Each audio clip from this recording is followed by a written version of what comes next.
Hello all, ఈ వీడియోలో the demon Hunter Chinese movie review అయితే తెలుసుకుందాం. రీసెంట్ గానే లయన్స్ గేట్ ప్లేలోకి అయితే తెలుగు డబ్బింగ్ తో పాటు స్ట్రీమింగ్ వచ్చింది. మూవీ రన్ టైం అయితే జస్ట్ 1 అవర్ 40 మినిట్స్ అయితే ఉంటుంది. స్టోరీ ప్లాట్ గురించి పెద్ద స్టోరీ ప్లాట్ ఏం కాదు. డేమన్స్ ఉంటాయి, వాటిని హంట్ చేసే సౌల్ హంటర్స్ ఉంటారు.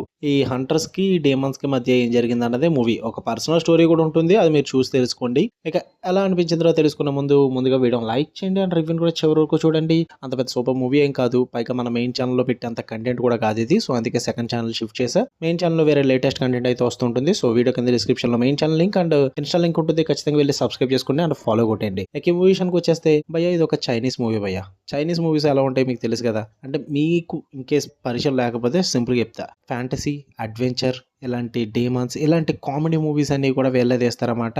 బడ్జెట్, విఎఫ్ఎక్స్, సిజిఐ వీటి పరంగా బాగుంటుంది. బట్ స్టోరీ పరంగా అండ్ ప్రెజెంటేషన్ పరంగా చాలా రొటీన్ గా, చాలా కామిక్ వేలో ఉంటుంది అనమాట. సేమ్ ఇది కూడా అలాగే ఉంటుంది. ఏం వర్కౌట్ అయిందిరా అంటే టెక్నికల్లీ సినిమా చూడడానికి బాగుంది, రన్ టైం కూడా తక్కువే.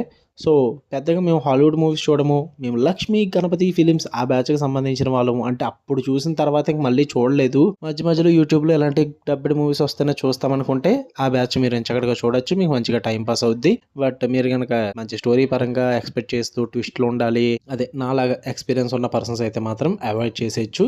అంత సూపర్ మూవీ ఏం కాదు. అంటే డేమన్స్ అంటారు, హంటర్స్ అంటారు, డైరెక్ట్ గా స్టోరీలో తీసుకెళ్లి పాడేస్తారు భయ్య. ఏం అర్థం కాదు. వన్స్ అలా ఒక హాఫ్ అన్ అవర్ అలా చూసిన తర్వాత మీకు స్టోరీ అర్థమవుతుంటుంది, కానీ వెళ్ళి కొలిది ఇంకా ప్రిడిక్టబుల్ గా అయిపోద్ది అనమాట. అర్థమైపోవడం పక్కన పెట్టేస్తే మొత్తం ఊహించవచ్చు. మీ క్లైమాక్స్ ఏం జరుగుతుందో కూడా మీకు ఈజీగా అర్థమైపోద్ది. ఇంకా డేమన్స్, హంటర్స్ చేసే కామెడీ అయితే వరస్ట్. మళ్ళీ మధ్యలో అమాయకం ఇరికించడం, లవ్ స్టోరీలు గోల్ ఒకటి, ఆ డేమన్స్ లో చూపించుకోకుండా వేరేలా చూపించడం, ఇదంతా కూడా చాలా కామెడీగా ఉంటుంది అనమాట. ఎక్కడ కూడా వర్కౌట్ అవ్వదు. ఇది కూడా స్టార్ట్ అండ్ నాకైతే మూవీ బోరే కొట్టింది. ఇలాంటి మూవీస్ అన్ని కూడా ఎప్పుడు ఇలాగే ఉంటాయి. నేను ప్రతిసారి ఇదే చెప్తా రివ్యూ, కొత్తగా అయితే ఏముండదు. ఎందుకంటే వీళ్ళు అదే ఫార్ములా రొటీన్ గా రెగ్యులర్ గా తీస్తారు కాబట్టి నేను అదే రివ్యూ రొటీన్ గా రెగ్యులర్ గా ఇస్తూనే ఉంటున్నా ఈ మూవీస్ కి. నాకైతే నచ్చలేదు భయ్య. మీరు చూద్దాం అనుకుంటే టైం పాస్ కి చూసుకోండి. తెలుగు డబ్బింగ్ అయితే యావరేజ్ ఉంది. ఓకే, మీకు కన్నా వీడియోస్ లైక్ చేయండి, షేర్ చేయండి, మీ ఒపీనియన్స్ కూడా కామెంట్ చేయండి. మళ్ళీ నెక్స్ట్ వీడియో కలుద్దాం. అంటే లవ్ యూ ఆల్, బై.